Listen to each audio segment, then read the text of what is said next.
Folks, how you doing? It's Johnny C, the pizza guy, John Crisafulli with Apple Bank. I am here with my coworker and dear friend, Ramil. Hello, everyone.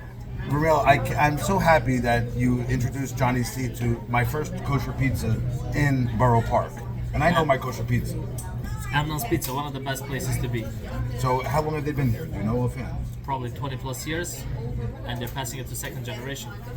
Wow. Deep roots here in Boro Park. And I'm excited to have this pizza here. Let's take a look at the pizza together, folks. Here it is. Look at this. This is a traditional square. They said, Johnny, definitely have a regular slice too. But the dough, this seems very special. And I'm going to take my first bite. Wish me luck, folks. Here we go. Okay, look at this come out here. And look at that. Wow. Wow. I mean, Brooklyn, New York. Amnon's? What does Amnon mean? The name of the owner? It's that's how they named it. It's just it has no specific. It's just Amnon's Pizza, but Saul's I think family has a last name, Amnon. They're one of the best guys, Saul Levy. He's the owner of the place. We just met his brother. We spoke with him. Who he knew one of your friends from the Italian group. He said somebody else has a pizzeria, but they come to eat pizza here. There's a reason. I'm looking forward. Here we go. Enjoy. Let's see.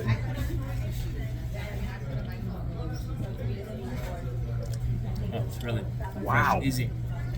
Wow. Folks, didn't fall apart, no flop, no oil. It's a beautiful dough, beautiful crust. There's a major recipe here.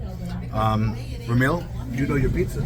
Of course I do. I mean, I got a genetically inclined palate from Sicily, but I mean, amazing. We boarded with Italians for years, so we learned a thing or two about a pizza. I love it. Wow. Amnon's? Amnon's here in Boro Park. 13 and 48 on the corner. 13th and 40th on the corner. Strongly recommended by Johnny C, the pizza guy. As I share, don't just eat. Enjoy, share, and recommend. Have a great day. Cheers. Cheers.